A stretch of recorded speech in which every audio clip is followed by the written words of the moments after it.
கட்டுரைன்னு ஏன் பேரு அப்படின்னு கேட்டா, கட்டு அந்த பையன் ஆளு கட்டா இருப்பான், தேக கட்டு அப்படின்னா என்ன அர்த்தம்? கட்டான கட்டழகு கண்ணா அப்படின்னா என்ன? நல்ல இப்ப 6 பேக், இப்ப நான் ஒரே ஒரு ஃபேமிலி பேக் வச்சிருக்கேன், அது என்னுடைய வயசுக்கு இது போதும். நீங்க எல்லாம் கொஞ்சம் இருப்பீங்க. கட்டுரை அப்படின்னா அழகா சொல்ற விஷயத்த பக்குவமா புரியும்படி மனம் கொள்ளுமாறு சொல்வது. பாருங்க, துணிமணி இருக்கு, அதை அப்படியே குவிச்சு ஒரு வீட்டுல போட்டு வச்சிருந்தாங்கன்னா நல்லா இருக்குமா? இல்ல அலமாரியில அழகா எடுத்து அடுக்கி வச்சு அழகா இருக்குமா? தம்பி, எடுத்து மடிச்சு வைக்கிறோம்ல, அதே போல கருத்துக்களை முன்னையா பின்னையா ஒழுங்கா சரியா அடுக்கி வைக்கிற முறைதான் இந்த கட்டுரை. பாருங்க, இப்ப ஒரு ஸ்வீட் ஸ்டால்ல போறோம், மைசூர் பாக்கு இருக்குது, ஜாங்கிரி இருக்குது, எல்லாம் இருக்கு. அது அப்படியே இறைச்சி போட்டு வச்சிருப்பாங்களா? இல்ல, அழகா அடுக்கி வச்சிருப்பாங்க. பார்க்கும் போதே சாப்பிட தூண்டும், கேட்க தூண்டும், அந்த அளவுக்கு அது இருக்கும். அது போலத்தான் கட்டுரைகளை முன்னுரை, என்ன சொல்ல போறோம், அடுத்து தலைப்புக்கு ஏற்ப ஒரு 4-3 கோணங்கள்ல கட்டுரை அலசுறோம். அது அழகான படிநிலைகள்ல பத்தி, அதுக்கு அப்புறம் என்ன சொன்னோங்கிற கருத்தை கன்க்ளூஷன், முடிவுரை. அங்கதான் மார்க் போடுற நேரம், அதுவும் ரொம்ப அழகா இருக்கணும். ஆக முன்னுரை, அப்புறம் டைட்டில், அதனுடைய தலைப்புக்கு ஏத்த மாதிரி நம்ம எழுத போறோம். ஆக கட்டுரை என்பது ஒரு கலை. முதல்ல முன்னுரை, அப்புறம் மையப்பகுதி, முடிவுரைன்னு தொடங்கும் போது ஒரு இனிய தொடக்கம். The first impression is a good impression சொல்லுவாங்க. அதே மாதிரி இப்ப இன்னைக்கு அழகா இந்த சித்ரா அவர்கள் பொறுப்பேற்ற பிறகு இன்னைக்கு முதல் நல்ல ஒரு அருமையான ஒரு ஒர்க் ஷாப், ஒரு பட்டறையை தொடங்கி இருக்கோம். ஒரு இனிய தொடக்கம். கட்டுரையை தொடங்கும் போது இனிதாக தொடங்கணும், இது ரொம்ப முக்கியம். முதல் கோணல் முற்றும் கோணல் அப்படிம்பாங்க. பாருங்க, ஒரு பையன் எழுத ஆரம்பிக்கிறான், நல்ல எழுதணும்னு ஆசை உள்ள பையன் தான், தப்பு இல்லை. அவன் இந்த அபிஷியல் இமெயில் இருக்குல்ல, மின்னஞ்சலிலே தொழில்முறை மின்னஞ்சல், அதை எழுத முயற்சி பண்றான். முதல் வரியே, முதல் வேர்டு, அந்த சொல்ல என்ன எழுதுறான்? ஐயா வணக்கம்னு எழுத வந்திருக்கான் பாவம். ஐயோ வணக்கம் ஃபர்ஸ்ட் எடுத்தோன்னே, ஐயோ வணக்கம். கடைசியா முடிக்கும் போது இப்படிக்கு கேட்டு கொள்கிறேன், இந்த இல்லு சின்ன இல்லு. முதல்லையும் ஐயோன்னுட்டான், கடைசியில கொண்டுட்டான். கட்டுரை எழுதுகிறவர்கள் முகமிலி, முகம் இல்லை, யாருன்னு தெரியாது திருத்துறவங்களுக்கு. பள்ளிக்கூடங்களில் ஆசிரியர்களுக்கு தெரியும். பொதுவாக பொது தேர்விலே திருத்தும் போது முகம் இல்லாத கட்டுரையில் யார் எழுத்து இருக்கிறதே அந்த எழுத்து தான் முகம். அப்ப நம்ம என்ன பண்ணணும்? படிக்கிற அந்த ஒரு வாசகரை திருப்திப்படுத்தணும், அழகா மனம் கொள்ளுமாறு எழுதுவது கட்டுரை. விஷயத்தை கொண்டு கொட்டுறது அப்படியே. இந்த பாருங்க எவ்வளவு கருத்து வச்சிருக்கேன். அப்ப நீ கருத்து கந்தசாமி பூமரங்கள்ங்கிறான் தெரியுமா? இப்ப என்ன தெரியுமா பூமரங்கன்னா? ஒரே கருத்து. தம்பி காலையில் எழணும், கருத்துக்களை கொண்டு கொட்டுவது அல்ல கட்டுரை. அது எந்த அளவுக்கு அழகாக எடுத்து சொல்றோம் அப்படிங்கிறதா நல்ல கட்டுரை. இப்ப பாருங்க, ஒழுக்கமே உயர்வு தரும் அப்படின்னு ஒரு கட்டுரைன்னு வச்சுங்களேன். எழுதும் போது என்ன செய்யலாம்? ஒண்ணு திருக்குறள் தெரிஞ்சா எழுதலாம், பழமொழிகள், இணைமொழிகள், இனிய தொடர்கள் தெரிஞ்சா எழுதலாம். அதுக்காக உட்காந்துக்கிட்டு அரை மணி நேரம் யோசிக்கப்படாது. தெரிஞ்சது இயல்பா வருதுன்னா எழுதலாம். பாருங்க, ஒழுக்கம் விழுப்பம் தரலாம், ஒழுக்கம் உயிரினும் ஓம்பப்படும். ஆஹா நல்லா இருக்கே. தொடங்கும் போதே ஒரு திருக்குறள் தெரிஞ்சிருக்கு, போட்டு எழுதுறோம். வெரி குட், சிறப்பு. ஒழுக்கத்தை இழந்தவன் உயிரை இழந்ததற்கு சமம். தொடங்கும் போதே character last, everything last. Wow, நல்லா இருக்கே. அது தெரியல, ஆனா எனக்கு ஒரு சினிமா பாட்டு நினைவு வருது. கண் போன போக்கிலே கால் போகலாமா, கால் போன போக்கிலே மனம் போகலாமா, மனம் போன போக்கிலே மனிதன் போகலாமா, மனிதன் போன பாதையை மறந்து போகலாமா. ஆஹா, நல்ல பாடல். எழுதலாமா? எழுதலாம். நீங்க பாட்டுக்கு why this color என்று தனுஷ் அன்றே சொன்னாரே அப்படின்னா அது அந்த பாடல். பொருத்தமுடைய ஏற்ற கருத்தாழமுடைய திரைப்பாடலா எழுது, கவிஞருடைய மேற்கோளா எழுது. ஆக தொடக்கம் மிக அருமையானதாக இருக்கணும். இது ரொம்ப முக்கியம். ஏன்னா தொடங்கும் போதே இவர் யார் அப்படிங்கிறத ஒரு அனுமானமாக புரிஞ்சுக்கிறாங்க. ஆக நம்முடைய எழுத்து தொடக்கத்தில் எவ்வளவு சிறப்பு. அடுத்து டைட்டில் அனாலிசிஸ், தலைப்பை ஆராய்தல், டைட்டில் அனாலிசிஸ் என்று சொல்றோம். தம்பி உன் பேர் என்னம்மா அப்படின்னு பாப்பாட்ட கேட்கிறேன். உன் பேர் என்னம்மா? தோசை சாப்பிட்டேன் அப்படின்னு இந்த பொண்ணு பதில் சொல்றாங்க. என்ன நடந்துச்சு? என்ன நடந்துச்சு தம்பி? தப்பான பதில்னா கேள்வி அந்த பொண்ணு புரிஞ்சுக்கல. பேர் என்னம்மா? தோசை சாப்பிட்டேன். அப்ப டைட்டில் என்னங்கிறத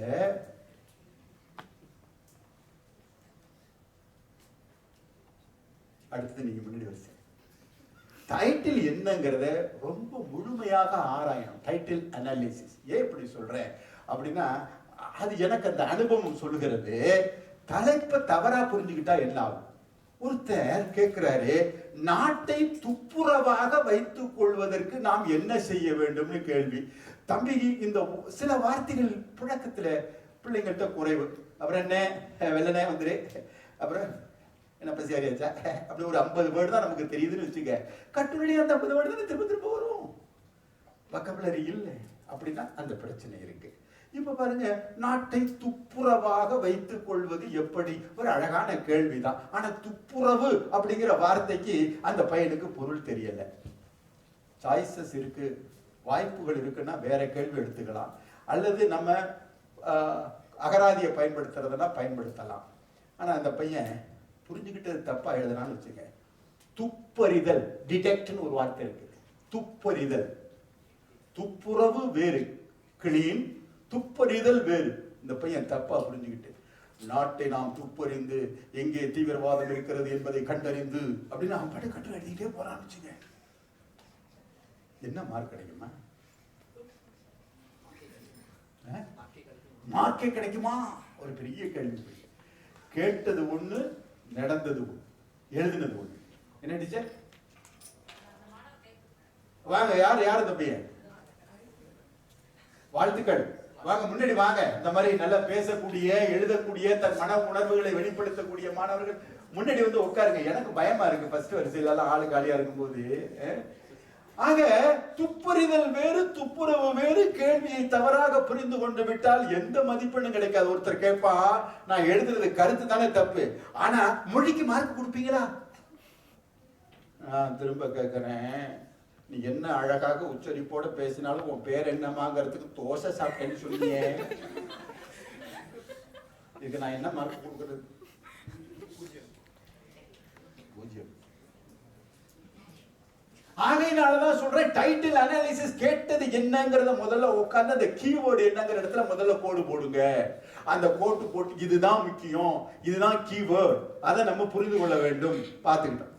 அடுத்து செறிவான வார்த்தைகள். வார்த்தை தான் பிரச்சனை.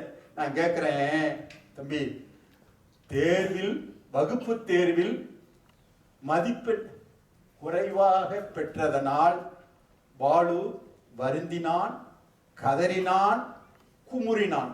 3 வார்த்தை போட்டிருக்கேன். எந்த சொல் சொன்னா நல்லா இருக்குமா மானசா?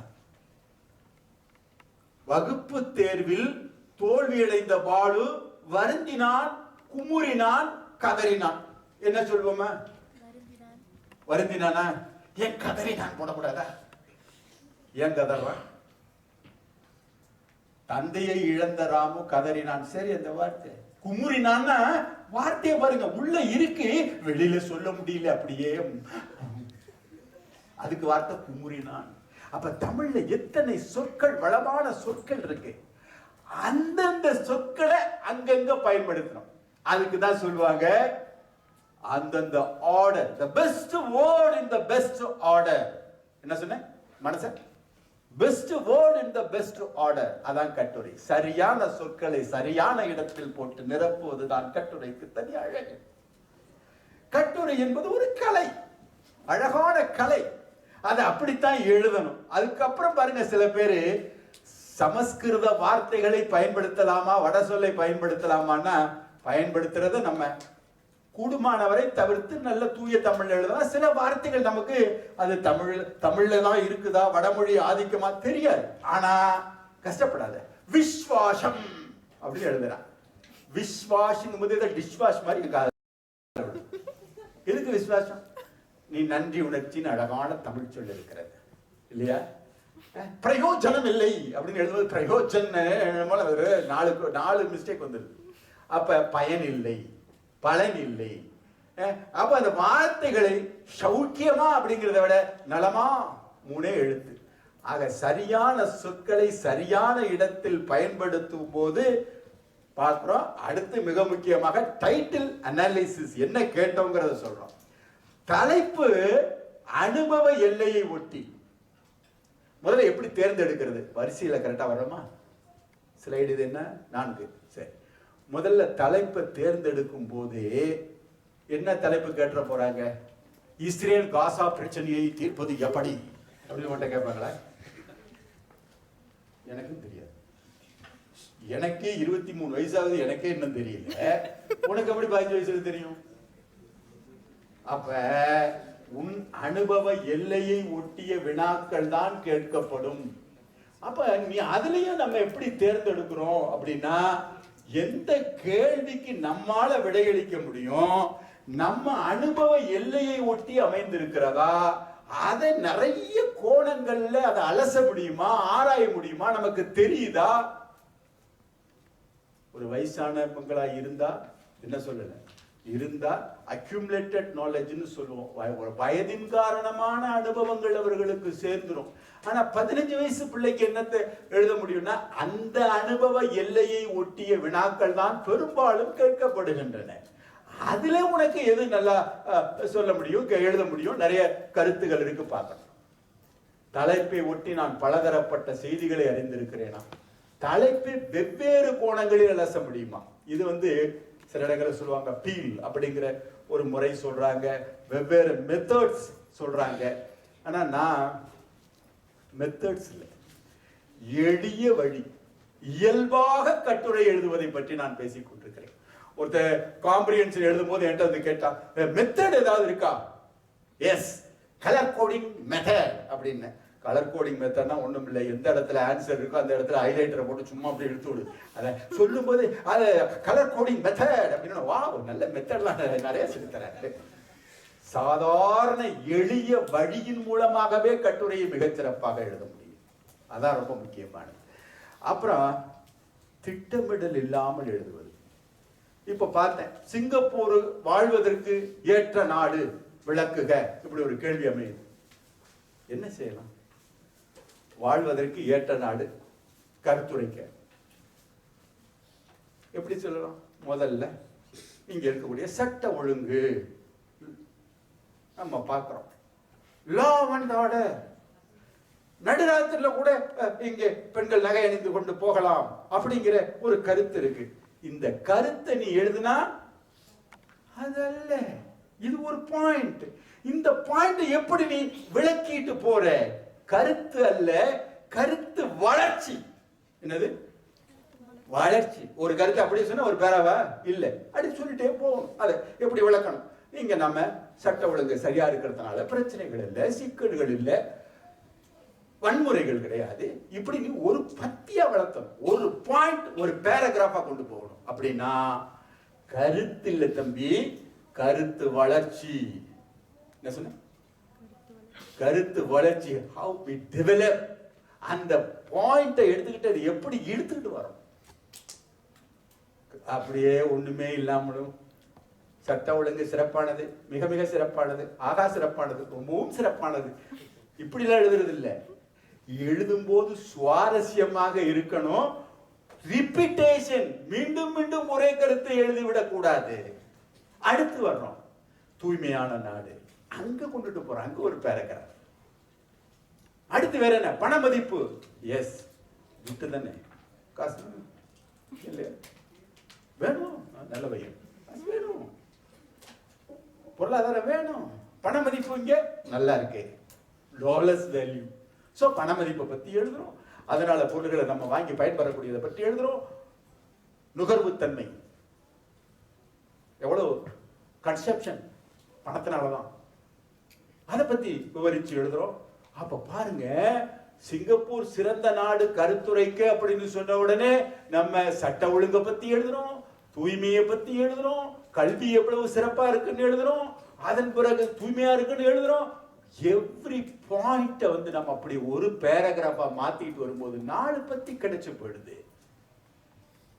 அப்புறம் முன்னுரையும் முடிவுரையும் சேர்த்த அழகான ஸ்ட்ரக்சர், அழகான ஒரு கட்டுரை உருவாயிடுச்சு.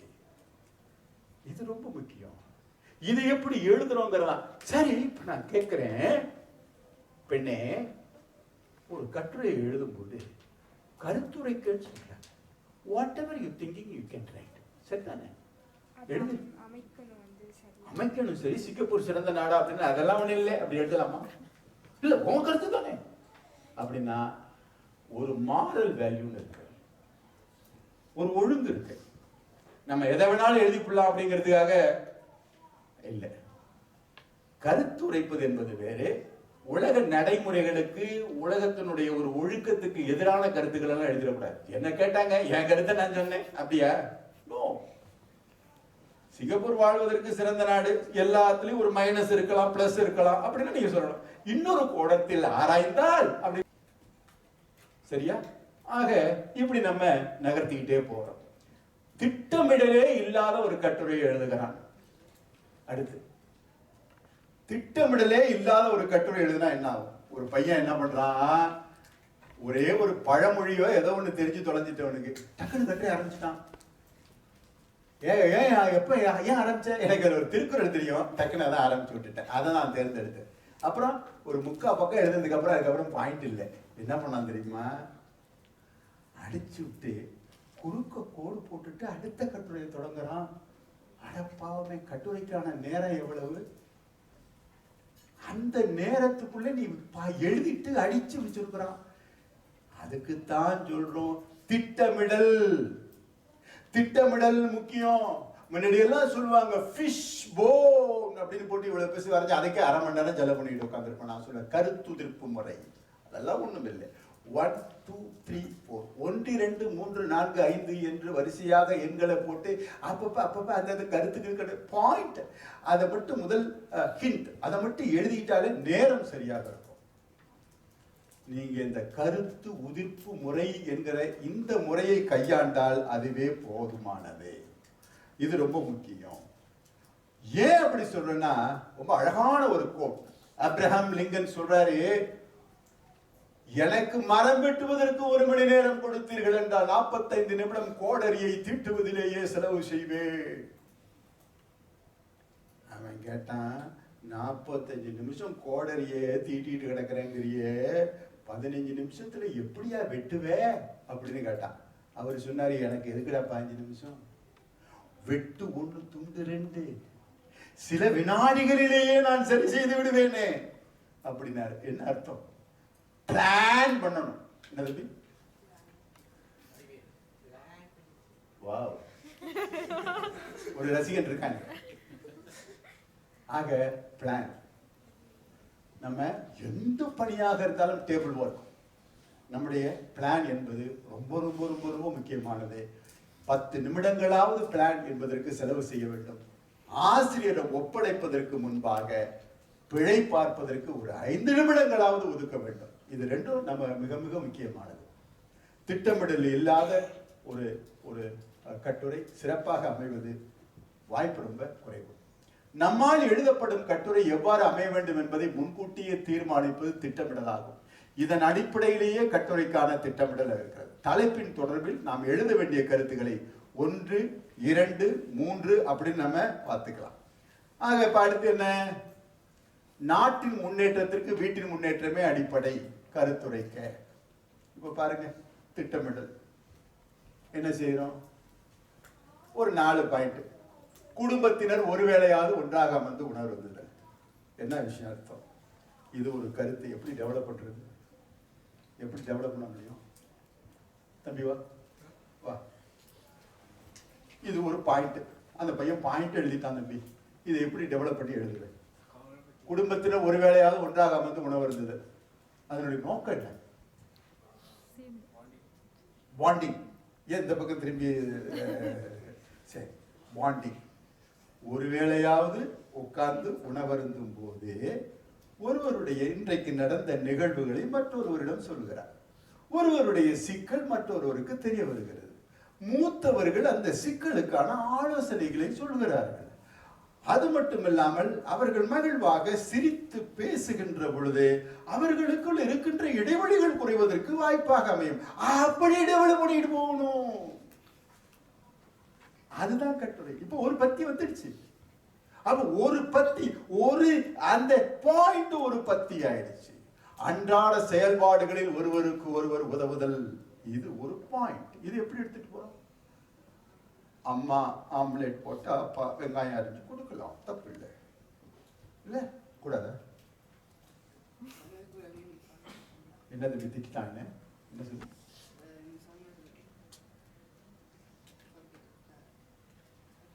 பக்கெட்டிட்டு அழகான தமிழ்ல நல்ல வார்த்தை. ஏதாவது ஒரு வகையில் ஒருத்தருக்கு உதவுதல். பாட்டி இருக்கிறாங்க, அவங்களுக்கு ஆப்ல போயிட்டு இந்த மாதிரி மருத்துவ வசதிகளை, மருத்துவரை சந்திக்கிறத பத்தி அப்பாயின்மெண்ட், மருத்துவரை சந்திப்பதற்கான நாள் குறிக்க தெரியாவிட்டால் பேரன் என்ன செய்யறான்? இருக்கு பாட்டி, நான் செஞ்சு தரேன். கஷ்டம். புதிய இளையர்கள், எனக்கு ரொம்ப கஷ்டம் தான். புதிய இளையர்கள் அவங்க தெரிஞ்சு வச்சிருப்பாங்க. ஒருத்தர் உதவுதல். இந்த பொண்ணு இருக்கு, தலைவலி அப்படின்னு சொல்லிட்டு அழுதுகிட்டு இருக்கு. பக்கத்துல அவன் அண்ணன் வந்து பார்த்துட்டு வலிக்குத என்ன பண்ணல,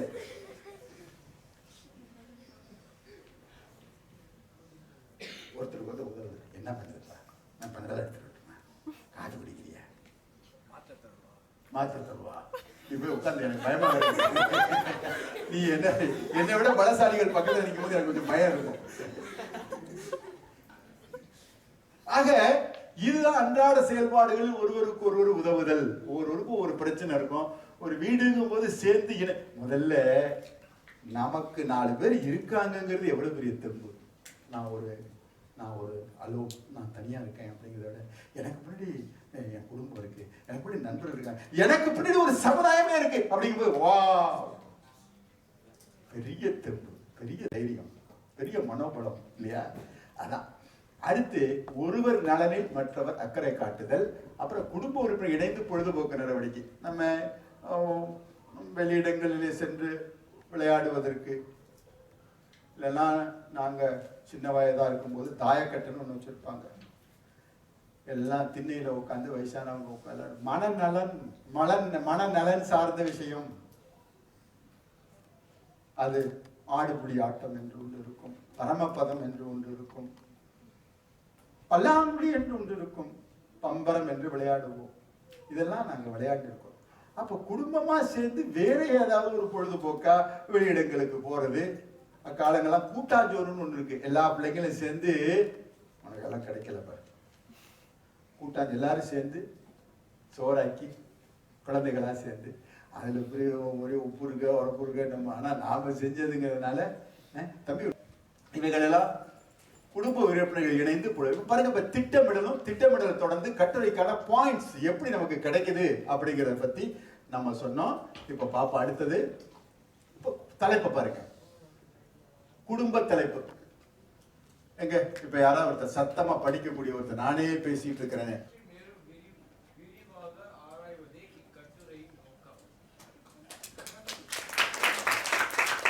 பாருங்க, நான் உளவியல் ரீதியாக எந்த பையனை சத்தமா படிக்க முடியும், தைரியமா படிக்க முடியும் அப்படிங்கிறத கண்டுபிடிச்சிருக்கிறேன். இல்ல ஏன் தம்பி சோகமா இருக்க?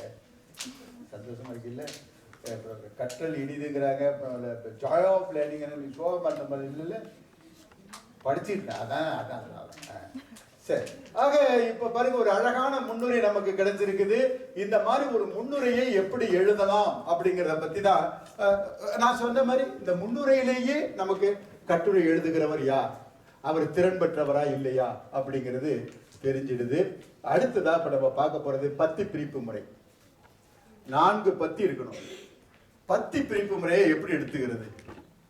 சும்மா அப்படியே எனக்கு உள்ள இந்த இதெல்லாம் வந்து முதல்ல ஒரு 10 போடுவேன், அப்புறம் ஒரு 10 வரி, அப்புறம் ஒரு 10 வரி, அப்புறம் ஒரு 10 வரி, அப்படித்தானே பத்தி பிரிக்கிறது. கரெக்டா தம்பி?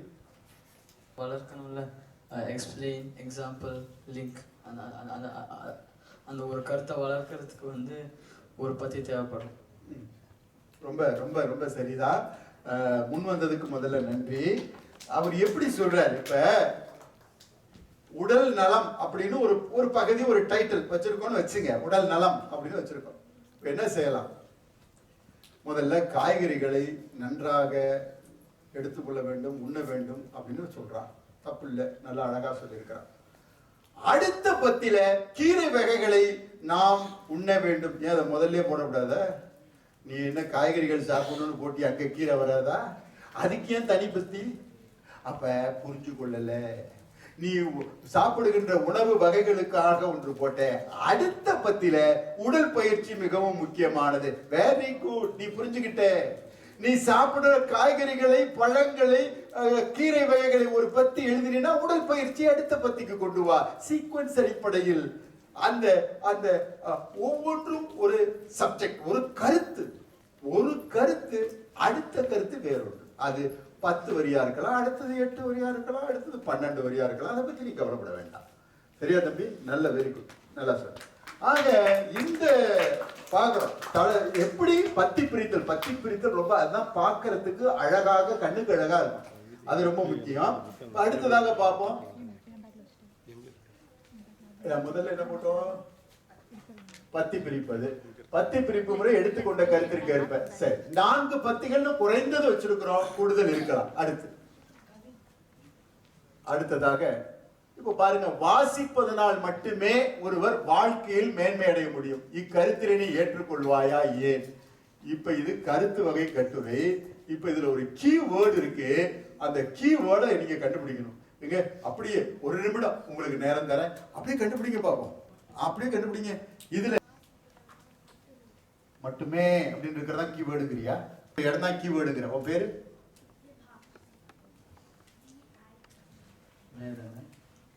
முதலில் சொன்ன கருத்து எனக்கே தெரியாது அப்படின்னா, எனக்கே நீ என்ன பெரிய அவ்வளவு பெரிய அப்படி கேட்போம்ல, எனக்கு அப்படின்னு எனக்கு சிவா சொன்ன கருத்து முதல்ல நான் ஏற்றுக்கிட்டா மற்றவங்க வேற மாத்திடுவாங்க, அவங்கள சிந்திக்கணுங்கிறதுக்காக. அப்படியா அப்படின்னு கேட்டேன். ஏஸ், ரொம்ப சரி. வாசிப்பதனால் மட்டுமே அப்படிங்கிற மே இருக்கு பாருங்க, அந்த மேலதான் கட்டுரை நிக்குது. ஏப்ரல்ல இல்ல, ஜூன்ல இல்ல, ஜூலைல இல்ல, மேல நிக்குது. சரியா பாப்பா? நீ அதான் நினைச்சியா தம்பி? மேலாம். சரி, வாசிப்பதனால் மட்டுமே ஒருவர் வாழ்க்கையில் மேன்மடைய முடியும்னா உடனே கோணம் ஒன்று. ஆமா, வாசிப்பதனாலதான் மேன்மை அடைய முடியும், நான் ஏற்றுக்கிறேன். வாசிப்பு தான் ஒருத்தருக்கு முக்கியமானது. அப்படி கட்டுரை எழுதிட்டு போறான். இன்னொருத்தன் வாசிக்கிறது மட்டும் கிடையாது, அது ஒரு கூறு, அவ்வளவுதான். வாசிப்பது மட்டுமே ஒருத்தனை பெரிய ஆள நிறைய படிச்சான், புத்தக புழு. பிராக்டிக்கல் நாலேஜ் ஒருத்தர் ஒண்ணுமே இல்லைன்னா எப்படி கல்வி மேல முன்னேற முடியும்? இதுமே தெரியாது. புத்தகங்களை அப்படி நிறைய படிச்சு வச்சிருக்கிறான், நிறைய புத்தகம் படிச்சிருக்கான், வாழ்க்கை அனுபவம் இல்லை, எப்படி மேல வர முடியும்? இன்னொன்னு, ஓரளவு ஏற்றுக்கொள்கிறேன். வசதி பாருங்க, ஓரளவுன்னு எழுதும்போது இங்கேயும் எழுதலாம், அங்கேயும் எழுதலாம், கொஞ்சம் நிறைய எழுதலாம், அப்படியும் இப்படியும் எழுதலாம். அதே அப்படி இப்படி எழுதுறதுல டபுள் பர்சனாலிட்டி. வாங்க, ஏன் வந்தீங்க? ஒரே ஆளு முதல்ல வாங்கான்னு கூப்பிட்டா அப்புறம் திரும்ப ஏன் வந்தீங்கன்னு கேட்கறானே நினைப்போம்ல.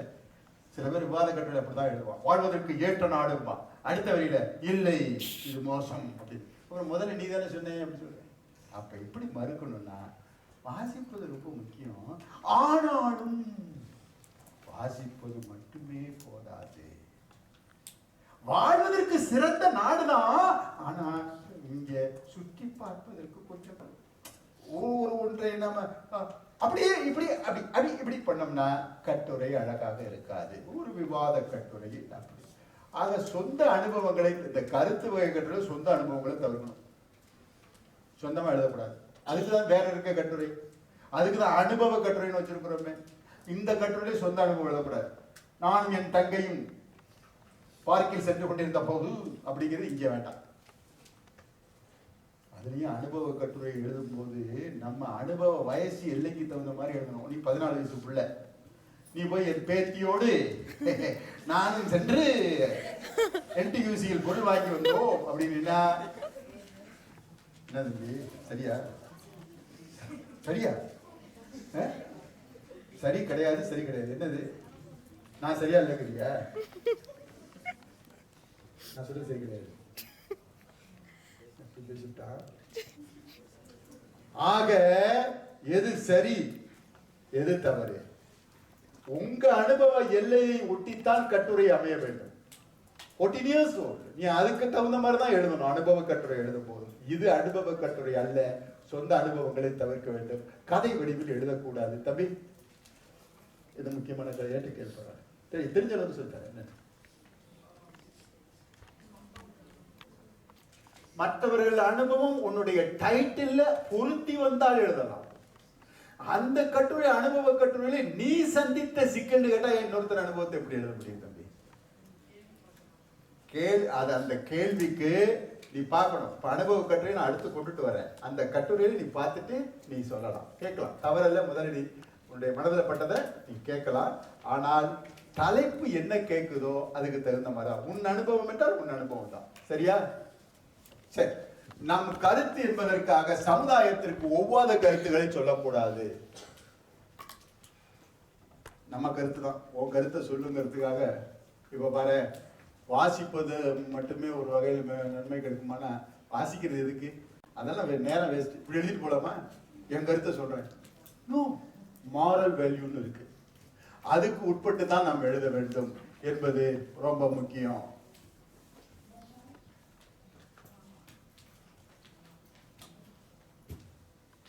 அனுபவ கட்டுரை கருத்துக்களை கொண்டு வந்து கொட்டி வைக்கும் இடம் அல்ல, அதனை அழகுபட தொகுத்து எழுதுவதுதான் கட்டுரை. தலைப்பை ஒட்டிய உன் முடிவை முன்னுரையில் குறிப்பிட்டு எழுத வேண்டும். இக்கருத்தை நான் மறுக்கிறேன். வாசிப்பு நன்மை மேன்மையை தரும் என்றாலும் வாசிப்பு மட்டுமே நன்மையை தராது அப்படின்னா இப்ப அப்படியே இருங்க. வேற கோணம் என்னன்னு ஒரு 2 நிமிடம் கொடுப்போம். வாசிப்பது மட்டுமே விபா சொன்ன மாதிரி வாசிப்பது மட்டுமே இல்லை அப்படின்னா வேற எது? எங்க ஒரு 2 நிமிடங்கள் வேறு என்னென்ன ஆஸ்பெக்ட், வேறு என்னென்ன கோணங்கள்?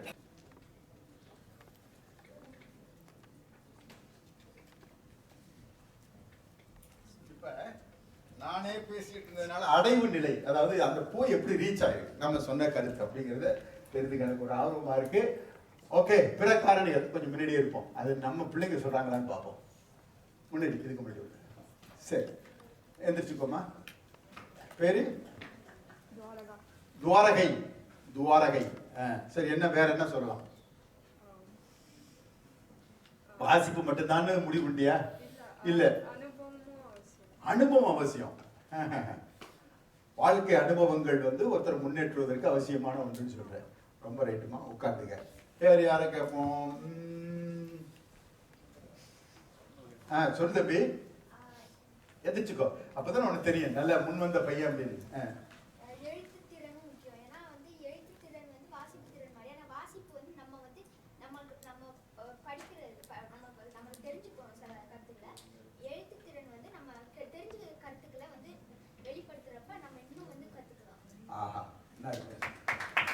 வாசிப்பு என்பது ஒரு நிலை.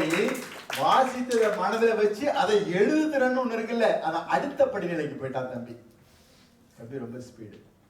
வாழ்த்துக்கள், அருமை. அடுத்து வேறு இந்த பக்கம் எங்க நான் கேட்டுற போறனோ சில பிள்ளைங்க பட்டக்குன்னு தலைய புரியும். ஒன்னும் கஷ்டம் இல்லை தம்பி. நான் பாட்டுக்கு பேசாம உட்காந்துருக்கேன். என்ன போய் எடுத்து தர முடியுது தானே?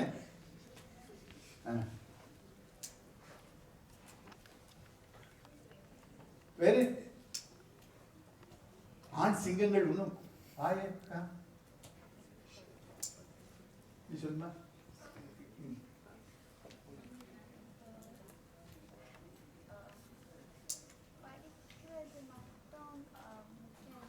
வாமா, நல்ல நல்ல அருமையா வந்துட்டேன். நல்ல கருத்து. படிப்பு மட்டும் முக்கியம் இல்லை. வந்துரு. ஏன்னா உண்டியா பேசிட்டு இருக்கான் பாவம்னு நினைச்சிருவாங்க. என்ன உண்டியா பேசிட்டு இருக்கிறது இருக்குல்ல, பிரச்சனை தானே. தனியா பேசிட்டே போயிட்டு இருக்கேன்னு வச்சுக்க. அதுக்குதான் நீ பேசு. சொல்லுங்க. படிக்கிறது மட்டும் முக்கியம் இல்லை. படிச்சுட்டே இருந்தா அந்த மற்றவங்களுக்கு கூட கம்யூனிகேட் பண்ற திறமை போயிடும். அப்புறம் பெரியாகும் போது அந்த மற்றவங்களோட பேசும் திறமை போயிட்டா அந்த வேலைக்கெல்லாம் போகும்போது அங்கெல்லாம் வேலைக்கெல்லாம் சேரும் போது ரொம்ப கஷ்டமா இருக்கும். சரி, அதாவது நீ சொல்றதை நான் எப்படி புரிஞ்சுக்கிட்டேன்னா, படிச்சது மட்டுமில்ல, பிறரோடு எந்த அளவுக்கு பழகும், ஈஸி கோயிங் பர்சன், மற்றவர்களோடு எப்படி இணைந்து பேசி அவர்களோட நம்ம சமூகத்துல எப்படி இருக்கோங்கிறது வாழ்க்கைக்கு முக்கியம் அப்படின்னு நீ சொல்லியிருக்க. அருமைதானே, நல்ல கருத்தா இருக்கு. நல்ல எல்லா பிள்ளைங்க நல்ல விஷயம் நிறைய போய் சேர்த்துக்கிட்டு இருக்கு. நீ என்னமா நினைக்கிற? இந்த பொண்ணு உழைப்பு சொல்லிச்சு இல்ல, நீங்க அந்த நிறைய அனுபவங்கள் வாழ்க்கையில் முன்னேற்றம்னு சொன்னிச்சு. அந்த பொண்ணு நிறைய பிறரோடு சேர்ந்து பேசி தன்னுடைய மன உணர்வுகளை வெளிப்படுத்துறது முக்கியம்னு சொல்லிச்சு. நீ என்ன நினைக்கிறேன்? நாங்கள் வந்து எப்போதுமே வாசித்து கொண்டிருந்தோம். பள்ளியிலும் ஆசிரியர் சொல்லிக் கொடுக்கும் போதும் வாசித்து கொண்டிருப்போம். அப்புறம் ஆசிரியர் சொல்லிக் கொடுப்பதை நாங்கள் வந்து கேட்க மாட்டோம். அப்ப வேற என்ன திறன் இருக்கணும்னு நினைக்கிறேன்? முன்னேற்றத்துக்கு என்ன திறன் இருக்கணும்? கேட்டல் திறன். கட்டிலனாயினும் கேட்க, இன்னொருத்தருடைய பேச்சை கேட்டு உள்வாங்கிறதுக்கான திறன் இருக்கணும்னு நினைக்கிறேன். சரி, நீ என்ன நினைக்கிற? அவங்களுக்குள்ள ஏதோ ஒரு தனித்திறன் இருக்கும், அது இருந்தா போதுங்கிற. அப்ப அவங்க இண்டிவிஜுவல் கெப்பாசிட்டி, அவங்களுக்குன்னு ஒரு திறன் இருக்கு, அதை வெளிக்கொண்டு வந்தாலே போதுங்கிற. சரி, வேற எது இருக்கா? வேற ஒண்ணும் இல்லைன்னா நம்ம என்ன எழுதியிருக்கோம்னு பார்ப்போம்.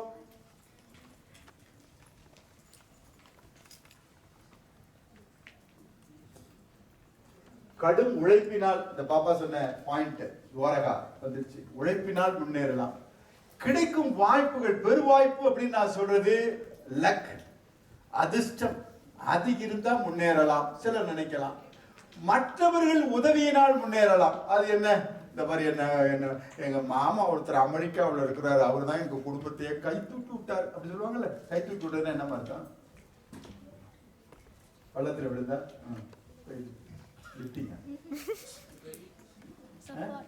உதவினா, இந்த பொண்ணு பென்சில் எடுத்துட்டு வரல, நீ கொடுத்துட்ட, உடனே நான் கை தூக்கி விட்டுட்டேன், அது சொல்லாம ஃபேமிலியை சப்போர்ட் பண்றது, ஃபைனான்சியலி சப்போர்ட் பண்றது, பொருளாதார உதவி செய்வது, முன்னேற செய்வது. மைக்கு கொடுக்குறாங்க, மைக்கு வேற யார் சொல்லுவீங்க? கை தூக்கி தம்பி வா, கை தூக்கி விடுதல் அப்படிங்கிறது ஒரு பெரிய அளவுல வாழ்க்கையில் முன்னேறுவதற்கு செய்கின்ற பெரும் உதவி. ஒரு பையனுக்கு 35 வயசு ஆச்சு, கல்யாணமே ஆகல. உடனே அவர் பார்த்து, நான் ஏற்பாடு பண்ணி வைக்கிறேன்ப்பா, நல்லா வாழ்க்கையை தொடங்கி நல்லா இருக்கு, எனக்கு தெரிஞ்ச பொண்ணு இருக்கு. இது நீ சொல்லலாம், எனக்கு கை தூக்கி விட்டாரு அவர் தான். இப்ப நீ என்ன பணம் முதல் வேணுமா? நான் ஹெல்ப் பண்றேன், நீ உதவி செய்யறேன், நீ ஒரு கடை வைக்கிறியா, இந்த காசு. இது வாழ்க்கையில் கை தூக்கி விடுதல். சும்மா பேனா கொடுத்தேன், பென்சில் கொடுத்தேன், டீ வாங்கி கொடுத்தேன், காஃபி வாங்கி கொடுத்தேன், அதெல்லாம் கை தூக்கி விடுதல் இல்லை. இல்லை தானே? அந்த பையன் சொல்லிட்டான், நீ ஒன்றும் பண்ண முடியாது. இதுதான் முக்கியமானது. அடுத்து, அனுபவ அறிவினால் நல்ல நிலைக்கு வரலாம். வேற எந்த பாப்பா சொன்ன அவங்களுக்குன்னு உள்ள ஒரு அறிவு, சொந்த அறிவு. அதனால இப்ப பாருங்க, 4 பாயிண்ட். பிற காரணிகள் நம்ம சொன்ன வாசிப்பு மட்டுமே, அந்த ஒருமே இல்ல, 4 காரணங்கள் கொடுத்துருக்கோம். இப்ப இந்த 4 தானா நீங்க வெவ்வேறு. ஏன்னா இப்ப என்னை விட சிந்திப்பு ஆற்றல் இளையர்களுக்கு அதிகம், நீங்க நிறைய காரணிகள் எழுதுவீங்க. சரியா? இப்ப அடுத்து போவோம்.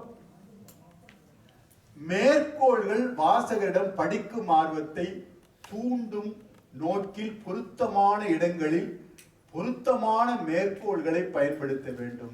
அவை அளவுக்கு மிஞ்சக்கூடாது.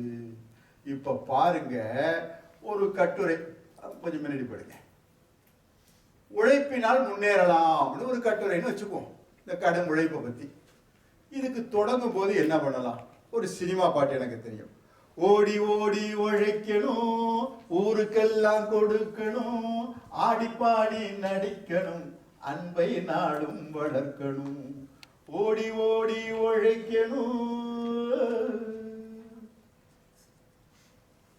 ஒழுங்கா பாடலையா? நல்லா இருந்தா தேங்க்யூ. நான் இந்த சினிமா பாட்டு எனக்கு தெரியும், நான் எடுத்துக்கிட்டு இருக்கிறேன். திருக்குறள் இருக்கு, பழமொழிகள் இருக்கு, இடைமொழிகள் இருக்கு, மூத்தோரின் சொல் இருக்கு, அழகிய எத்தனையோ சொற்கள் இருக்கு, மரபு தொடர் இடைமொழிகள் கூட இருக்கு. இப்ப உழைப்பு அப்படிங்கிற அதை ஒட்டிய தலைப்புல நீங்க என்ன மேற்கோளை எடுப்பீங்க? உங்களுக்கு ஒரு 2 நிமிடம் உங்களுக்குள்ள சொந்தமா எவ்வளவு இருக்கு உலகத்துல உழைப்புன்னு என்ன? இல்லையா? சரி, இது உங்களுக்கான நேரம். நீங்க கையில இந்த பையன் பாருங்க. இந்த பையன் என்ன வேலை செஞ்சிருக்கான் பார்த்தீங்களா? இவ்வளவு நேரம் நான் சொன்னதை குறிப்பிட்டிருக்கேன். இதுதான் வெற்றி. இந்த மாதிரியான பட்டறைகளிலே இந்த மாதிரி குறிப்பு எடுத்து எந்த அளவிற்கு அதை பயன்படுத்திக்கணும் அப்படிங்கிற ஒரு எண்ணம் இங்க இந்த பையன் மட்டும் இல்லை, இங்க பல பேரும் குறிப்பெடுத்துக்கிட்டு இருக்கீங்க. இந்த பட்டறை மிக வெற்றிகரமான ஒரு பட்டறையாக நடந்து கொண்டிருக்கிறது. அதான் ரொம்ப முக்கியம். பலரும் நான் பார்க்கிறேன், நீங்க அதை ஒட்டி நிறைய எழுதிக்கிட்டே வர்றீங்க. எனக்கு ரொம்ப சந்தோஷமா இருக்குது. நான் இதற்காக தயார் செய்துட்டு வந்திருக்கிறேன். பயன்பெறுகிறவர்கள் எத்தனை பேர்? அதுதான் மகிழ்ச்சி, சந்தோஷம். தொடரட்டும். இப்ப ஒரு 2 நிமிடம் உழைப்பு, அதை ஒட்டி எதா இருக்கலாம்.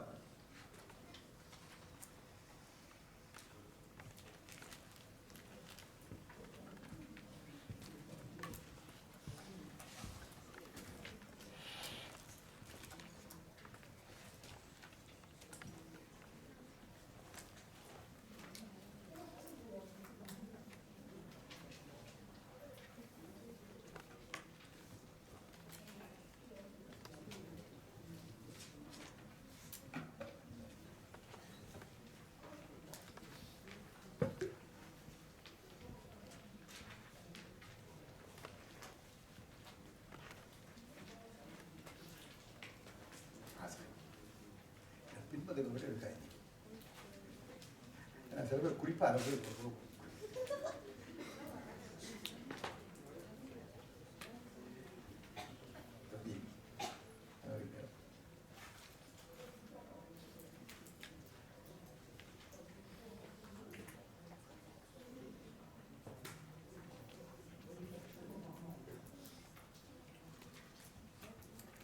இந்த உழைப்புன்னு சொல்லும்போது எனக்கு எத்தனையோ நாட்டுப்புற பாடல், ஃபோக் சாங்ஸ் கூட உழைப்பை வலியுறுத்ததா இருக்கும். மழை வருது நெல்லு குத்துங்க, முக்காப்படி அரிசி போட்டு முறுக்கு சுடுங்க, ஏர் பிடிக்கும் மாமனுக்கு எண்ணி வையுங்க, சும்மா கிடக்கிற மாமனுக்கு சூடு வையுங்க அப்படின்னு ஒரு பாட்டு.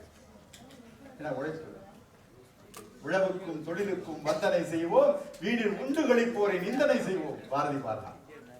இல்ல உழைப்பு ரொம்ப முக்கியமா இல்லையா தம்பி? நீ உழைப்பாளியா?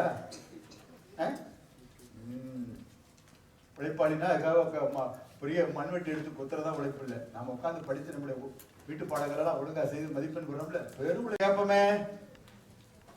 நீங்களே கை தூக்குங்க பாப்போம். மணி விளக்காக சில பேர் இருப்பாங்க. யாருமே மோட்டிவேட் பண்ணணும் தூண்டணும்னு அவசியம் இல்லை, சொந்தமாவே அது வேறு. அதாவது எரிகிற விளக்காயினும் தூண்டுகோல் தேவைன்னா உற்சாகப்படுத்தணும். உற்சாகப்படுத்தினால் மேலும் உழைக்கலாம் அப்படின்னு கொண்டு வந்து அப்படி கொண்டு வந்துடுறேன். அப்படிதானே? சரி, ரைட் ரைட் ரைட். வேற ஏதாவது இருக்கா? வேற ஏதாவது இருக்கா? சரி, அடுத்து நம்ம தெய்வத்தால் ஆகாதெனினும் முயற்சி, தெய்வத்தால் ஆகாதெனினும் முயற்சி மெய் வருத்த கூடிதலும் ஒன்றே குலம் என்று பாடுவோம், ஒருவனே தேவன் என்று போற்றுவோம். அதான் தெய்வத்தால் ஆகாதே. அடுத்து உழைக்க தயங்காதவன் பிழைக்க தயங்குவதில்லை. இது ஒரு பொன்மொழி. உழைக்க தயங்காதவன் பிழைக்க. அடுத்து நான் முதல்லயே பாடின ஒரு திரைப்பாடல். ஆக இதெல்லாம் நம்ம மேற்கோள்களாக பயன்படுத்தலாம். எல்லாருக்கும் இப்ப முக்கியமாக நான் சொல்ல வேண்டியது அனுபவ கட்டுரை. நிறைய பிள்ளைகள் அனுபவ கட்டுரையை எழுதுகிறீர்கள். அனுபவம் என்பது என்ன? வாழ்க்கையில் நடக்கிற சம்பவங்களினுடைய கூட்டு, அதுதான் அனுபவம். பாடல் சொல்லுவான், சட்டி சுட்டதடா கை விட்டதடா. சட்டி சுட்டு கை விட்ட பிறகு உடைஞ்சு போய் கிடக்கும். அதுக்கப்புறம் பயன் என்ன? அனுபவங்கள் சில நேரங்களில் பிரச்சனைகளை முடிந்த பிறகுதான் அதிலிருந்து கற்றுக்கொள்வோம். அனுபவம் என்பது உங்களை பொறுத்த வரைக்கும் உங்க வயசுக்கு உங்க நிலைக்கு உள்ள அனுபவம். அதைத்தான் நான் முதல்லயே தொடக்கத்திலேயே வலியுறுத்தி சொல்லியிருக்கிறேன். உங்களுக்கு 15 வயது என்றால் உங்கள் அனுபவம் உங்கள் 15 வயதை ஒட்டியதாக அமைய வேண்டும். இது ரொம்ப முக்கியமானது. இதை நீங்க நினைவில் கொண்டால் எழுதலாம். இதுல ஒரு சிறு சிக்கல்கள் இருக்கிறத நீங்க பாருங்க, என்னன்னு பார்ப்போம். கலோக்கியல் வேர்ட் அப்படின்னு சொல்லக்கூடிய, ஏரியா ஸ்லாங்னு சொல்லக்கூடிய வட்டார வழக்கை பயன்படுத்துவார்கள். நான் சொல்கிறேன், குத்து விளக்கு இருக்கிறது, அதிலே 5 முகங்கள் இருக்கின்றன. அத்தனை முகங்களும் முக்கியமானவைதான், ஆனாலும் அழகுதான். பொது தமிழ் என்பதை மறந்துவிடக் கூடாது. வாங்க சாப்பிட்டு போட்டு போங்க, தப்பில்ல, அழகான தமிழ், அது உங்க வீட்டுல பேசு.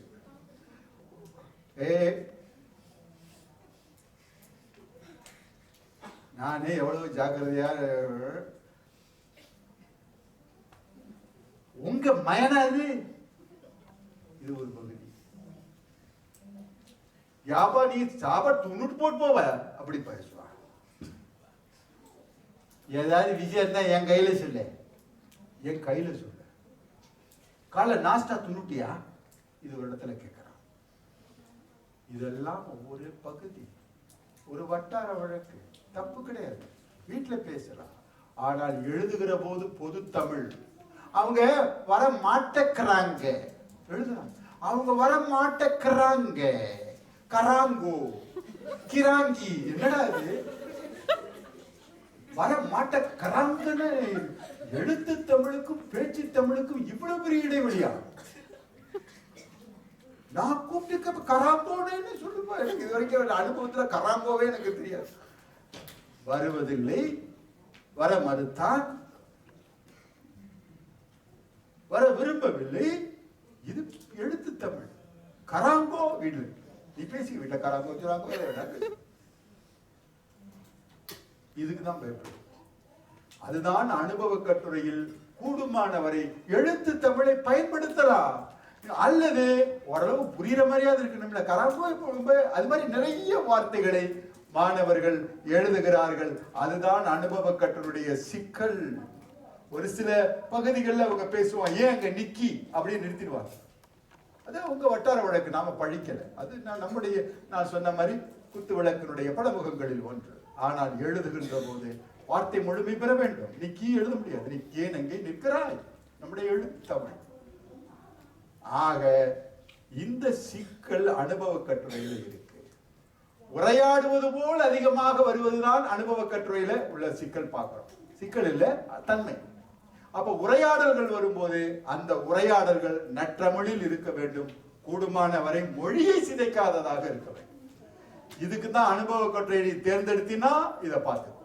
அனுபவ கட்டுரைங்கிறதுக்காகவே எதை வேணாலும் இங்க நின்றுகிட்டு இருக்க தின்னுட்டியா அப்படிலாம் கேட்க முடியாது. வீட்டுல பேசும்போது அம்மா கொஞ்சம் தின்னடி அப்படி சொல்லுவாங்க. அம்மா சொல்றது வேறு.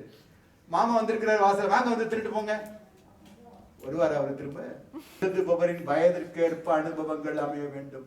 இப்போது இந்த கட்டுரையை நான் படிக்கிறேன். இப்ப படிக்கிறேன், யாராவது ஒருத்தருக்கு படிக்க சொல்லுமா? நானே பண்ண. மனசா படிக்கிறியா? படிக்க.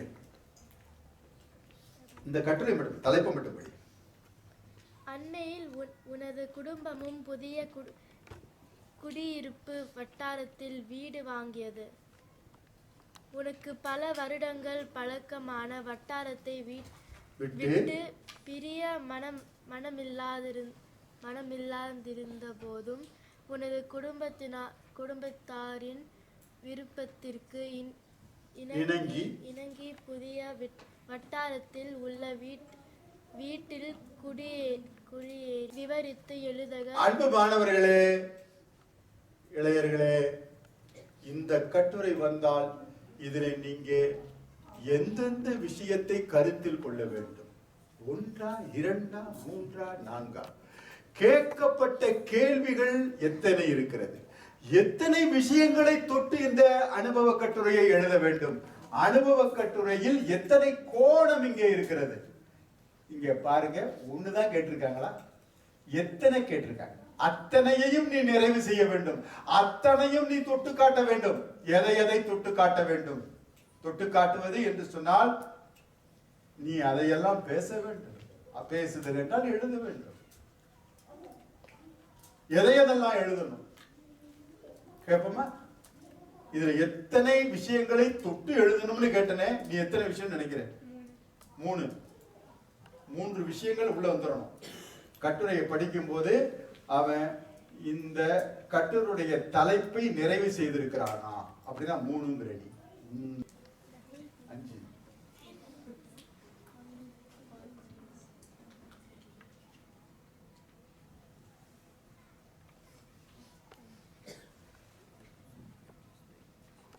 எழுத வேண்டாம். சாய்ஸ் வேற எடுத்து போ. என்ன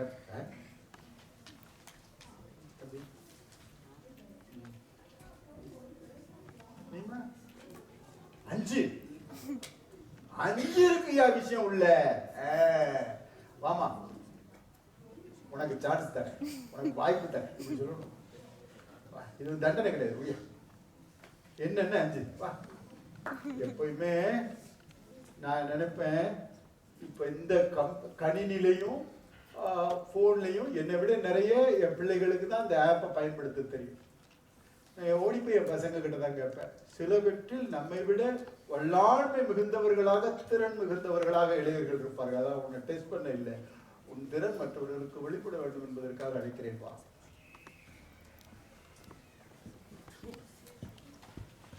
இதுல எந்தெந்த இடமா, இதுல எந்தெந்த இடத்தை தொட்டு காட்டினா சரியா இருக்கும்னு நினைக்கிறேன். புதிய குடியிருப்பு வட்டாரத்தில் வீடு வாங்கினது, அதை பத்தி சொல்லணும். சரி, ஒரு பாயிண்ட் வந்துட்டேன். அப்புறம் பிரிய மனமில்லாத நிலை, அதை நீங்க காட்டணும். இவ்வளவு ஆர்வமா வேற எந்த பயிற்சி பட்டறையிலையும் நான் பார்த்ததில்லை. ஒருத்தர் இல்லாம அப்படியே அவ்வளவு பேர் நிறைய குறிப்பெடுக்கிறீங்க. உங்களுடைய முகம் சொல்லுது எந்த அளவுக்கு ஆர்வத்தோடு இன்று உங்களுடைய கற்றல் பயணத்துல முக்கியமான நாள் என்பதை நான் பார்க்கிறேன். இந்த பிள்ளைகளுடைய முகத்தை ரொம்ப மகிழ்ச்சிகரமான கற்றல், ஜாய் ஆஃப் லேர்னிங், மகிழ்வுடன் கற்றல் என்பதை நான் இங்க பார்க்கிறேன். ரொம்ப மகிழ்ச்சி. அடுத்த தரம் என்ன பண்ண போறோம்? இப்ப கதை போக்கில் கட்டுரை. தோல்வியே வெற்றிக்கான முதல் படி என்பதை உணர்த்தும் ஒரு கதையை எழுது. கதை அப்படின்னு சொல்லும் போது நமக்கு முதல்ல தெரிய வேண்டியது தீம் அப்படின்னு ஒண்ணு சொல்லுவோம். கதைன்னு ஒண்ணு எழுதணும் அப்படின்னு சொன்னாலே அதுக்கு தீம் அப்படின்னு ஒண்ணு இருக்கும். தீம் அப்படின்னா என்ன? ஒரு கருப்பொருள், ஒரு கருப்பொருள். அதை அடிப்படையா வைத்து தான் நம்ம எழுதுவோம். ஒரு கதை எழுதப்பட்டிருக்கு, அது எதை பத்தினது? அது இந்த சிங்கிள் பேரண்ட் விஷயத்தை பத்தி எழுதியிருக்காங்க. முடிச்சிட்டு இருக்கியா? முடிச்சிட்டு இல்லையா? விழிப்பா இருக்கியா? சரி. அப்ப அது என்ன ஸ்டோரி? அது ஒரு சிங்கிள் பேரண்ட் பத்தினது அப்படிங்கிறான். அப்படின்னா ஏதோ ஒரு அம்மாவோ அப்பாவோ ஒத்தையா இருந்து வளர்க்குறாங்க, அதை பத்தி. இது கதை கரு. அது என்ன பிரச்சனை? அது எந்த கதை இதை பத்தினது? அந்த கதை ஒரு பையன் படிப்புல ஆர்வம் இல்லாம இந்த கும்பலோட சேர்ந்து சுத்தி இருக்கான், அதை பத்தின கதை. இப்ப இது தீம், இதுதான் அடிப்படை. அப்ப கதைக்கு ஒரு அடிப்படை இருக்கும், அதுதான் கருப்பொருள்னு சொல்றோம். அடுத்தது கதைன்னு சொன்னா என்ன இருக்கணும்? பிளாட்டா போறது, இப்படியே ஒரு கதை போகுது, வந்தான் போனா நின்னா அது படிப்பாங்களா யாராவது? ஒரு டேர்னிங் வேணும், கதை திருப்பம் வேணும். நான் இப்படிதான் இருக்கும்னு நினைச்சுக்கிட்டு இருந்தேன், கடைசியில கதை இப்படி முடிச்சுட்டான் இருக்குல்ல, அப்பதானே ஆர்வம் வரும். ஆக திருப்பம், டர்னிங் பாயிண்ட். அப்ப தீம் ஒண்ணு இருக்கணும், ஒரு டர்னிங் பாயிண்ட் இருக்கணும். அப்பதான் அது படிக்க தூண்டுவதாக, ஆவலை தூண்டுவதாக அமையும். சரியா? சோ இப்ப நம்ம பார்க்கிறோம், கதைப்போக்கு அப்படின்னு சொல்லும் போது கதையில் இடம்பெறும் பாத்திரங்கள் அளவோடு இருக்கணும். ஒன்றரை பக்க கதைக்கு ஒரு 35 ஆளை கொண்டு உள்ள விடக்கூடாது. சித்தப்பா, மாமா, அண்ணன், தம்பி, ஒரு பாட்டுக்கு யாருன்னு மனசுல நிக்காது. ஒரு ஒன்றரை பக்க கதைக்கு 1 அல்லது 2 பாத்திரம். சிறுகதை எழுதுகிறவருக்கு 1-2 பாத்திரங்கள் போதுமான. 35 பேர் 40 பேர் உள்ள விடக்கூடாது.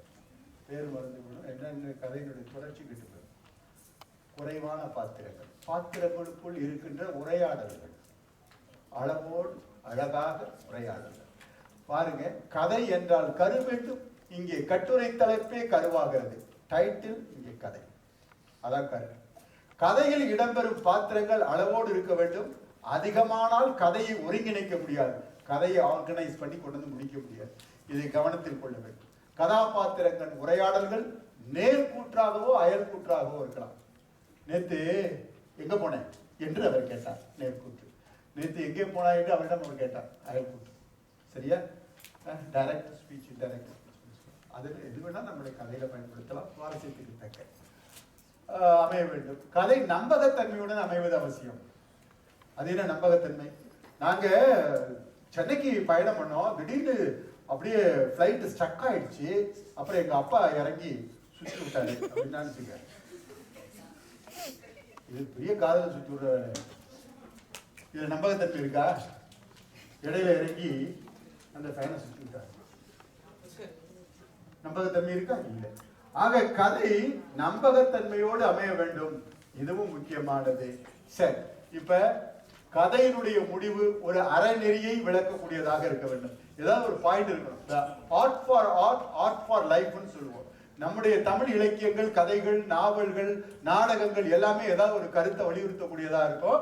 அதனாலதான் ஆர்ட் ஃபார் லைஃப் நம்முடைய. ஆக நீங்கள் எழுதுகின்ற கதையில கடைசியாக முடிக்கும் போது ஏதாவது ஒரு மாடல், ஏதாவது ஒரு நீதியை, ஒரு நெறியை வலியுறுத்தக்கூடியதாக முடிச்சீங்கன்னா ரொம்ப அழகாக அமையும். இப்ப இதுவரையில அவ்வளவுதானா? முன்னுரையும் முடிவுரையும். எதை எழுத போகிறோம் என்பது முன்னுரை, எதை எழுதியிருக்கிறோம் என்ற கருத்தை வலியுறுத்துவது முடிவுரை. முன்னுரையும் முடிவுரையும் ரொம்ப அழகா அமையணும். ஒரு முன்னுரைன்னு எழுதுறான் ஒரு பையன், 2 பக்கம் எழுதிட்டு இனிமேல் இந்த கட்டுரையை ஆராய்வோம் அப்படின்னா 2 பக்கமாடா அப்படின்னு சில பேர் இருப்பாங்க. 7லேருந்து 8 வரி தான்.